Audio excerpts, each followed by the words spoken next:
اس کی وجہ ہے کہ ہم نے 2024 کے الیکشن میں تو دیکھ لیا کہ ان کے نام سے صرف جس کا نام جڑا تھا تو وہ الیکشن جیت گئے لوگ، اور ان کو بے پناہ ووٹ پڑے، حتیٰ کہ فارم 47 کی ارینجمنٹ کرنا پڑی۔ تو اس لیے یہ جو دونوں فیصلے ہیں مجھے حکومت کی اس بے بسی کا شاہکار نظر آتے ہیں کہ حکومت پاکستان تحریک انصاف کا مقابلہ سیاسی میدان میں نہیں کر پا رہی، اس کے نیریٹو کے مقابلے میں نیریٹو نہیں بنا پا رہی، اس وجہ سے وہ ہار رہی ہے۔ اور جہاں تک ابھی آپ نے کہا کہ عدالتی فیصلے کے بعد یہ کچھ زیادہ بات جو ہے وہ آگے بڑھی ہے کہ حکومت اس پہ ذرا غصے میں آئی ہوئی ہے، تو دیکھیے پہلے تو سوال یہ پیدا ہوتا ہے کہ غصہ آخر کس بات کا ہے؟ جب آپ الیکشن لڑ رہے تھے تو کیا آپ کو پتا تھا کہ کسی ایک پارٹی کو سیٹیں نہیں ملیں گی اور آپ کو ضرورت سے زیادہ سیٹیں مل جائیں گی، آپ کی جیتی ہوئی سیٹوں کے تناسب سے زیادہ نشستیں آپ کو مل جائیں گی؟ یہ تو ممکن نہیں تھا۔ تو پھر آپ کے پاس جو اتفاق سے چیز آ گئی تھی، اب آپ کو واپس دیتے ہوئے اس میں کیا تکلیف ہو رہی ہے؟ آخر وہ کون سی چیز تھی جو آپ اس طرح کی جعلی 2/3 میجورٹی کی بنیاد پہ دستور کو بدلنا چاہتے تھے یا کیا کرنا چاہتے تھے؟ تو ایسا لگتا ہے کہ حکومت کا جو یہ حکومت کی دلائل کے میدان میں ناکامی ہے جس کو وہ ایڈمنسٹریٹیولی حل کرنے کی کوشش کر رہی ہے۔ ٹھیک ہے حبیب صاحب، حکومت اور اپوزیشن کے درمیان یہ جو صورتحال چل رہی ہے، شدید کشیدگی پائی جا رہی ہے، ہم دیکھ رہے ہیں، آنے والے دنوں میں ملکی سیاست کیا رخ اختیار کرے گی؟ جو کشیدگی ہے وہ کوئی آج نہیں پائی جا رہی، کشیدگی تو 2022 سے ہے، یعنی اپریل 2022 میں جب عمران خان کی گورنمنٹ گرائی گئی تھی تو اس کے بعد سے آپ دیکھ لیجیے کہ کشیدگی تو مسلسل بڑھتی چلی جا رہی ہے، اور وہ تمام عوامل جو کشیدگی کو بڑھانے میں کردار ادا کر سکتے ہیں وہ دیکھ رہے ہیں کہ حکومت ان کو استعمال کرتی ہے۔ حکومت نے الیکشن میں اس طریقے کا طرز عمل اختیار کیا کہ جس سے دوسری پارٹی کو یہ گمان بلکہ یقین کی حد تک یہ گمان پہنچا کہ اس کا مینڈیٹ چرایا گیا ہے، اور وہ اس حکومت کو باقاعدہ مینڈیٹ، چوری شدہ مینڈیٹ کی بنیاد پر تشکیل کردہ سمجھتے ہیں۔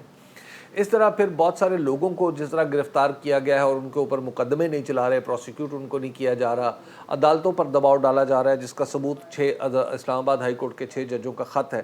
تو کشیدگی کو بڑھانے والے تو وہ تمام عناصر حکومت کے کنٹرول میں ہیں۔ جب یہ عوامل حکومت کے کنٹرول میں ہوں تو اس سے تو یہ نہیں کہا جا سکتا کہ کشیدگی کو دوسرا بڑھا رہا ہے، تو کشیدگی کا ماحول تو ختم ہی نہیں ہوا تھا۔ یہ جو آج کل جو کشیدگی ہے یہ جو بڑی ہے، تو میرا نہیں خیال یہ کوئی پہلے سے یہ کشیدگی یعنی کوئی کمپیریزن ایسا موجود ہے کہ پہلے کشیدگی کم تھی تو آج بڑھ گئی ہے، ایسا نہیں ہے۔ یہ کشیدگی مسلسل اسی لیول پہ ہے اور اس میں حکومت کا بہت ہی اہم کردار ہے۔ اچھا حبیب صاحب، یہ بھی بتائیے گا کہ وزیر اعظم کے سیاسی مشیر رانا ثناء اللہ یہ کہتے ہیں کہ جب لڑائی ہے پی ٹی آئی بھی اپنا پورا زور لگائے اور ہم بھی اپنا پورا زور لگائیں گے، تو حکومت اور اپوزیشن کے درمیان اس لڑائی کا انجام کیا دیکھ رہے ہیں آپ؟ جب حکومت کے ایک مشیر اور وہ بھی رانا ثناء اللہ صاحب جیسے لوگ یہ بات کرتے ہیں کہ یہ لڑائی ہے، یعنی یہ سیاست نہیں ہے، تو لڑائی تو پھر دھکا ہوتی ہے، لڑائی تو پھر مکہ ہوتی ہے، لڑائی تو ایک دوسرے کا گریبان پکڑنا ہوتا ہے، اس میں دستور اور قانون کا تو کوئی ذکر نہیں ہوتا۔ تو اگر تو حکومت ایسی لڑائی لڑ رہی ہے تو پھر تو انا للہ آپ کو پڑھ لینی چاہیے، اور سیاسی طور پہ یہ بات ذہن میں رکھنی چاہیے ہمیں کہ جب حکومت اس طرح کی لڑائی میں الجھ جائے جو قانونی اور دستوری نہ ہو بلکہ محض ڈنڈے کے زور پر وہ لڑائی لڑی جا رہی ہو، تو اس میں حکومتیں ہمیشہ ہارتی ہیں۔ اس میں آپ دیکھ لیجئے کہ جنرل ضیاء الحق کی حکومت بھی ہار گئی تھی ڈنڈے سے، اور حتیٰ کہ ذوالفقار علی بھٹو نے جب ڈنڈا چلانا شروع کیا تھا تو ان کی حکومت بھی سسٹین نہیں کر پائی تھی۔ تو کوئی بھی حکومت ڈنڈا چلا کے نہیں سسٹین کر پاتی، جمہوری حکومت ہو، صحیح مینڈیٹ کی بنیاد پہ کھڑی ہوئی حکومت ہو تو اس کی سٹرینتھ دستور ہوتا ہے۔ جو کمزور حکومتیں ہوتی ہیں جو فارم 7 جیسی جعل سازی کی بنیاد پر وجود میں آئی ہوں، تو ان کے بارے میں پھر یہ بدگمانی آپ کر سکتے ہیں کہ وہ لڑائی اور ڈنڈے پہ بھروسہ کرتی ہیں بجائے اس کے کہ قانون اور دستور پہ۔ صحیح۔ حبیب صاحب، وفاقی وزیر عطاء اللہ تارڑ صاحب نے یہ دعویٰ کیا ہے کہ تحریک انصاف کے خلاف پاکستان مخالف سرگرمیوں کے ناقابل تردید ثبوت ان کے پاس موجود ہیں اور پی ٹی آئی پر پابندی بھی لگائیں گے۔ حکومت ایک بڑی سیاسی جماعت پر پابندی لگانے کی بات کر رہی ہے، لگتا ہے آپ کو ایسا کہ کامیاب ہو سکے گی؟ حکومت کے پاس ایسا کوئی اختیار نہیں ہے کہ وہ کسی بھی سیاسی جماعت پر پابندی لگائے، کیونکہ حکومت بذات خود ایک سیاسی جماعت پر مشتمل ہوتی ہے۔ تو لہٰذا یہ معاملہ تیسرے فریق کے پاس اسی لیے ہمارے دستور میں لکھا ہوا ہے کہ جائے گا، اور وہ تیسرا فریق ہے پاکستان کی عدلیہ۔ اب جب سپریم کورٹ کے سامنے یہ معاملہ جائے گا تو اس وقت پتہ چلے گا کہ وہ کون سے ناقابل تردید شواہد ہیں سو کالڈ جو حکومت کے پاس تو ہیں لیکن اس کا ہمیں نہیں پتہ. اب تک کے جو دستیاب شواہد ہیں اس میں تو کوئی ایسا نہیں لگتا کہ جس کی بنیاد پہ آپ کہیں کہ تحریک انصاف نے کچھ ایسا کیا ہے یا کسی ایسے کام میں انوالو ہے جو ملکی سالمیت کے خلاف ہے. تو وہ تو اب حکومت کو یہ حکومت کے ہاتھ میں ہے کہ وہ اس کو کیسے ثابت کرتی ہے عدالت میں جا کے, اور عدالت میں جا کے اس کے اوپر تھریڈ بیئر گفتگو ہوگی, ایک ایک دھاگا سارے دلائل کا تارو پو بکھیرا جائے گا, نکالا جائے گا, تو پھر پتہ چلے کون سا ثبوت ایسا ہے جو واقعی کسی بھی سیاسی جماعت پر پابندی میں معاون ہو سکتا ہے. حبیب صاحب, حکومت نے 3 اپریل کے اقدام پر آرٹیکل 6 کی اب کارروائی کا فیصلہ کیا ہے, تو اس موقع پر سپریم کورٹ نے قاسم سوری کے اقدام کو خلاف آئین قرار دیا تھا. کیا آپ کو لگتا ہے کہ سابق صدر, سابق وزیر اعظم اور سابق اسپیکر قاسم سوری پر اب آرٹیکل 6 لگ سکتا ہے؟ قانونی اعتبار سے میں قانون کا ایک ادنا سا طالب علم ہوں, مجھے بالکل نہیں لگتا کہ یہ آرٹیکل 6 کے تحت کوئی بھی شخص ان تینوں میں سے مستوجب سزا ہو سکتا ہے. اس کی وجہ یہ ہے کہ دستور کے اندر تو بالکل ہمیشہ یہ بار بار اٹھتا ہے کہ میری ایک رائے ہے اور آپ کی دوسری رائے ہے. ابھی حال ہی میں ہم نے دیکھا ہے کہ دستور کے اندر دستور کے مطابق سپریم کورٹ کا فیصلہ ماننا سب کی ذمہ داری ہے. اب سپریم کورٹ کے ایک فیصلے کی غلط تشریح الیکشن کمیشن آف پاکستان نے کی تو کیا اس کے اوپر آرٹیکل 6 لگ جائے گا؟ ایسا نہیں ہوگا. اس کے اوپر استعفیٰ ہو سکتا ہے, ان کا احتساب ہو سکتا ہے, کیونکہ ایمبٹ جو ہے وہ جو دائرہ کار ہے وہ دستور ہے. دستور میں خود ججوں کے درمیان اختلاف ہو سکتا ہے کہ دستور کی ایک بھی ہمارے سامنے جو 13 رکنی بینچ کا فیصلہ آیا اس میں 8 جج اپنے دلائل کی بنیاد پہ ایک نتیجہ نکال رہے ہیں, 2 جج ایک نتیجہ نکال رہے ہیں, 1 جج ایک نتیجہ نکال رہے ہیں, اور 2 جج اس پورے مقدمے کو اکثر مسترد کر رہے ہیں. تو کیا ہم کہیں کہ جناب دستور کے اندر اختلاف ہو گیا تو اختلاف کرنے والوں کے اوپر آرٹیکل 6 لگ جائے؟ یہ تو نہیں ہو سکتا. جو قاسم سوری نے کیا وہ دستور کی اپنی فہم کے مطابق کیا, وہ غلط ہو سکتی ہے, عدلیہ نے کہا غلط ہے تو لہٰذا مان لیا گیا.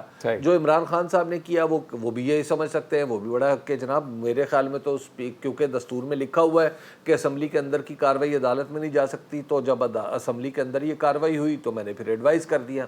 تو صدر کہیں گے کہ جناب میرا تو پورا رول ہی نہیں ہے, آپ دستور کا آرٹیکل دیکھ لیجئے کہ میں تو وزیر اعظم جو کہتا ہے میں تو اس کا پابند ہوں, تو لہٰذا میں تو کچھ نہیں کر سکتا. اگر میں نہ بھی توڑتا تو 48 گھنٹے میں اسمبلیاں ٹوٹ جاتی. تو ایسی صورت میں آپ یہ نہیں کہہ سکتے کہ ان کے خلاف کوئی کارروائی ہو سکتی ہے, کیونکہ جب معاملہ عدالت میں چلا جائے 2 نقطہ نظر کا تو پھر عدالتی فیصلہ حتمی ہو جاتا ہے, اس میں آرٹیکل 6 کی گنجائش نہیں نکلتی. اچھا, حکومتی فیصلے پر تحریک انصاف کی اگر بات کی جائے تو محرم کے بعد ملک گیر تحریک شروع کرنے کا اعلان ان کی جانب سے کیا جائے گا, یہ ان کا کہنا تھا. کیا پی ٹی آئی احتجاج سے سخت فیصلے واپس لے سکتی ہے, روک سکتی ہے؟ جو رسپانسو گورنمنٹس ہوتی ہیں وہ گورنمنٹ جو عوام کی تائید سے حکومت جو وجود میں آتی ہیں, وہ جب بھی عوام احتجاج کرتے ہیں تو وہ ان کو رسپونڈ کرتی ہیں اور اس احتجاج کے مطابق فیصلہ کرتی ہیں. اب یہاں پر سوال یہ پیدا ہوتا ہے کہ جو موجودہ حکومت ہے کیا یہ عوامی تائید کے ذریعے اپنا وجود برقرار رکھے ہوئے؟ تو ظاہر ہے اس بات پہ شکوک و شبہات ہیں. تو جو حکومتیں عوامی تائید سے وجود میں نہیں آتی ان کے بارے میں یہ کہنا کہ وہ احتجاج سے متاثر ہوں گی, تو ایسا نہیں ہوتا. ایسی حکومتیں اچانک خشک لکڑی کی طرح اچانک ٹوٹ جاتی ہیں یا وہ اچانک گر جاتی ہیں. تو ایسی حکومتوں سے یہ توقع رکھنا کہ وہ لچکدار رویہ اختیار کریں گی خود ان کے بس سے باہر کی بات ہے. حبیب صاحب, حکومت نے فیصلوں کی منظوری کے لیے پارلیمنٹ کا اجلاس بلانے کا فیصلہ کیا ہے, تو کیا آپ کو نہیں لگتا کہ اس سے اداروں کے درمیان ایک نیا تصادم شروع ہونے کا خدشہ ہے؟ اداروں کے درمیان گفتگو ہوتی رہنی چاہیے, مکالمہ ہوتا رہنا چاہیے, تنقید ہوتی رہنی چاہیے, اور یہ سارے ادارے ایک دوسرے کے کمپلیمنٹری ہیں. ادارہ ایک کھڑا نہیں ہو سکتا, ایسا نہیں ہو سکتا کہ پارلیمنٹ عدلیہ کے خلاف کھڑی ہو جائے اور عدلیہ پارلیمنٹ کے خلاف کھڑی ہو جائے. حکومت اگر اس پلیٹ فارم کو استعمال کرنا چاہتی ہے تو یہ بڑی اچھی بات ہے کہ حکومت پارلیمنٹ کے پلیٹ فارم کو استعمال کرتے ہوئے جو قانون دستور اجازت دیتا ہے اس کے اندر رہتے ہوئے جو کچھ بھی کہنا چاہے وہ اسے ضرور کہے. اس میں ایسا تو نہیں ہے کہ کوئی پاکستان کو غیر جمہوری خدا نخواستہ ملک تو نہیں ہے, تو انہیں کہنا چاہیے اور وہاں پہ اس کا جواب بھی آنا چاہیے. حبیب صاحب, نواز شریف صاحب بڑا شکوہ کرتے ہوئے ہمیں نظر آ رہے ہیں, سخت فیصلے کہہ رہے ہیں ہم سے کروائے جا رہے ہیں, اور لاڈلا جو بانی پی ٹی آئی ہے اس کو بنایا جا رہا ہے. تو نواز شریف کا یہ شکوہ جو ہے یہ کر کس سے رہے ہیں؟ وہ اگر نواز شریف صاحب یہ شکوہ کر رہے ہیں تو پھر ظاہر ہے وہ ذمہ داری بھی لیں, کہ انہوں نے خود کو ایسی سچویشن میں کیوں ڈالا کہ جہاں پہ کوئی ان سے اپنی مرضی کے مطابق فیصلے کروا سکتا ہے. اور پھر یہ کیا واقعی آج ہی ہو رہا ہے یا پاکستان میں پہلے جو فیصلے جن کا وہ کریڈٹ لیتے ہیں پھر اس کا مطلب ہے وہ بھی کسی نے کروائے ہوں گے, وہ بھی ان کے اپنے فیصلے نہیں ہیں؟ دیکھیے یہ سیاستدانوں کو اگر نواز شریف صاحب کو یہ شکوہ ہے تو انہیں اپنے آپ سے ہونا چاہیے, کسی دوسرے سے شکوہ وہ نہیں کرنے کی پوزیشن میں رہے کہ وہ کہیں کہ آپ نے مجھے ایسے سمجھایا اور ایسے بتایا. جب کوئی شخص سیاستدان ہو اور پھر اپنی پارٹی کا سربراہ ہو, اپنی پارٹی کو لیڈ کر رہا ہو, تو وہ ایسی باتیں نہیں کر سکتا. بہت شکریہ آپ کا حبیب اکرم صاحب. سنو پاکستان کو آپ نے وقت دیا اور سیاسی صورتحال پر اپنا تجزیہ پیش کیا. ناظرین, آج 9 محرم الحرام ہے اور آج کے روز دنیا بھر کے مسلمان خصوصی عبادات, مجالس اور جلوسوں کے ذریعے حضرت امام حسین علیہ السلام اور ان کے ساتھیوں کے عظیم قربانیوں کو خراج عقیدت پیش کر رہے ہیں. اس موقع پر ملک بھر میں سیکیورٹی کے انتہائی سخت انتظامات کیے گئے ہیں, جبکہ مخصوص اوقات میں موبائل فون سروس بھی معطل رہے گی. ملک کے مختلف شہروں میں اس وقت کیا صورتحال ہے یہ اپنے نمائندگان سے جانتے ہیں. تو سب سے پہلے شہر بانو لاہور کا رخ کریں. بالکل, لاہور کا رخ کرتے ہیں. مرزا رمضان بیگ ہمارے ساتھ موجود ہیں. رمضان, بتائیے گا اس وقت کیا صورتحال ہے جلوسوں کے حوالے سے, روٹس کے بارے میں بتائیے گا, کون سے روٹس ہیں اور روٹس میں کوئی انتظامات کیے گئے ہیں سیکیورٹی کے حوالے سے خاص؟ محرم الحرام کے دوران شہر بھر میں سیکیورٹی ہائی الرٹ کر دی گئی ہے. تمام مجالس اور جلوسوں کے راستوں پر سول پارچات میں بھی پولیس کے جوان جو ہے وہ تعینات کر دیے گئے ہیں, جبکہ شہر کے مختلف علاقوں میں چیکنگ کا سلسلہ بھی جاری ہے. اور اس وقت بھی آپ دیکھ سکتے ہیں میرے عقب میں پولیس کی بھاری نفری یہاں پر تعینات ہے. سی سی پی لاہور کا کہنا ہے کہ 5000 سے زائد پولیس اہلکار جو ہیں وہ مختلف پوائنٹس پر تعینات کیے گئے ہیں. بیریئر لگائے گئے ہیں, واک تھرو گیٹ لگائے گئے ہیں, جہاں سے شرکا کو گزارا جا رہا ہے اور وہاں سے ان کو پھر چیک کیا جا رہا ہے. 3 جگہ پر چیکنگ کرنے کے بعد اندر داخلے کی اجازت. جبکہ ایس پی سول لائن جو حنان, ان کی بھی ڈیوٹی لگائی گئی ہے کہ وہ خود وہاں پر چیک کریں گے, پٹرولنگ کو بڑھائیں گے. اور ڈولفن فورس اور پیڈو فورس کو بھی خاص طور پر ہدایت جاری کی گئی ہے کہ وہ بھی مختلف علاقوں کا جو ہے وہ دورہ کرے گی, پٹرولنگ کو بڑھائے گی. اس کے علاوہ سی سی ٹی وی کیمروں سے تمام جلوسوں اور مجالس کی جو ہے وہ مانیٹرنگ جاری ہے. اس کے علاوہ سی سی پی لاہور اور ڈی اے جی آپریشنز کا کہنا ہے کہ تمام ایس پی صاحبان جو ہیں وہ خود ان کی نگرانی کر رہے ہیں. ڈی ایس پی اور ایس ایچ او صاحبان کو بھی ڈیوٹیوں پر لگا دیا گیا ہے.